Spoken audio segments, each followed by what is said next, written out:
देखिए फ़िलहाल मेरा ध्यान पूरा केंद्रित है। भाई मैंने यही बात बोली कि मैं अभी उस हैसियत में नहीं हूँ कि मैं किसी दूसरे पर उँगली उठाऊँ। जब मेरे अपनों ने ही मुझे धोखा दे दिया, मेरे अपने खून ने ही मुझे धोखा दे दिया, मेरे चाचा, मेरा छोटा भाई, तो मैं क्या उँगली उठाऊँ कि भाई आज आपने मेरे साथ ऐसा क्यों किया या आज आप मेरे साथ क्यों नहीं खड़े? मैं उस हैसियत में नहीं हूँ आज की तारीख में। हाँ, उम्मीद ज़रूर रखता हूँ, हनुमान मैंने अपने आप को कहा और एक हनुमान होने के नाते जिस तरीके से भगवान हनुमान ने भगवान राम के लिए ना सिर्फ माता सीता को ढूंढने का काम किया, उन तक संदेश पहुंचाने का काम किया, बल्कि ज़रूरत पड़ी तो उन्होंने लंका दहन तक किया। मैंने भी एक ईमानदार अलाई होने के नाते हमारे प्रधानमंत्री आदरणीय नरेंद्र मोदी जी के लिए के द्वारा लिए गए तमाम उन फैसलों का मैंने समर्थन किया जो कि हमारे प्रधानमंत्री जी या भारतीय जनता पार्टी के साथ लिए गए थे। हाँ, अपेक्षा ज़रूर है मुझे कि आज जब मैं संकट के दौर से गुजर रहा हूँ और कहीं न कहीं हनुमान की राजनीतिक हत्या करने का प्रयास किया जा रहा है, तो ऐसे में राम खामोश नहीं रहेंगे। ये उम्मीद, ये विश्वास है मुझे और मैं उम्मीद करता हूँ कि आने वाले दिनों में परिस्थितियों को सँभालने का प्रयास उनके द्वारा भी ज़रूर किया जाएगा। बट हाँ, फ़िलहाल मेरी प्राथमिकता ये नहीं है कि कौन मेरे साथ है, कौन मेरा साथ दे रहा है, नहीं दे रहा है। आज की तारीख में मुझे स्क्रैच से पार्टी को शुरू करना है, ज़ीरो से मुझे पार्टी को शुरू करना है। मेरा पूरा ध्यान उस तरफ केंद्रित है, मेरी आने वाली यात्रा पर केंद्रित है। आपने आदरणीय अध्यक्ष ओम बिरला जी का आपने ज़िक्र किया।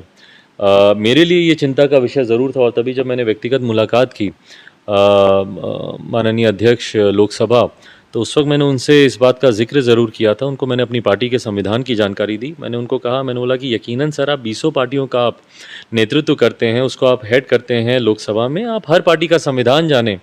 ये संभव नहीं है, पर मेरी पार्टी का संविधान क्लियरली इस बात को कहता है कि नेता सदन कौन होगा, इसको चुनने का अधिकार सिर्फ़ और सिर्फ मेरे केंद्रीय संसदीय बोर्ड को है और किसी को नहीं है।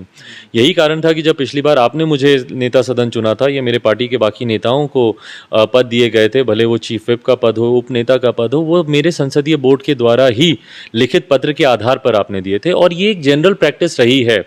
मैंने कभी नहीं देखा कि सांसद लोग जाकर, ये पार्लियामेंट की वर्किंग स्टाइल भी नहीं रहा है। एंड इंक्लूडिंग मैं इस बात का जिक्र करूंगा कि जो पार्लियामेंट की रूल बुक है, उसका अगर आप अपेंडिक्स 4 का सब क्लॉज 2F अगर आप पढ़ेंगे तो क्लियरली स्टेट करता है लीडर की डेफिनेशन को और उसमें कहा जाता है that leader is a person chosen by the party. Party चुन के भेजती है। इसका एक रिसेंट उदाहरण, जब संजय जायसवाल जी को जब जो प्रदेश अध्यक्ष हैं बिहार के, उनको अभी जब चीफ व्हिप के पद से हटाया गया मानसून सत्र से पहले और उनकी जगह राकेश सिंह जी को बनाया गया, तो सांसद लोग नहीं गए थे ओम बिरला जी के पास, उन्होंने चिट्ठी नहीं लिखी थी। ये जानकारी उनको भारतीय जनता पार्टी के द्वारा दी गई थी कि अब हमारे चीफ व्हिप जो हैं वो राकेश सिंह जी होंगे। तो ये एक जनरल प्रैक्टिस रही है, बट मुझे नहीं पता कि अध्यक्ष जी ने क्यों इस जनरल प्रैक्टिस को भी ओवररूल किया और जिस तरीके से रातों रात उन्होंने नोटिफिकेशन जारी किया। बहरहाल हम लोगों ने उनको तमाम जानकारी उनके संज्ञान में दे दी है। बस एक आध दिन का मैं इंतज़ार और करूंगा। उन्होंने मुझे पूरा विश्वास दिलाया है कि वो इसको रिव्यू करेंगे और इसको रिकंसिडर करके जो सही फैसला होगा वो देंगे।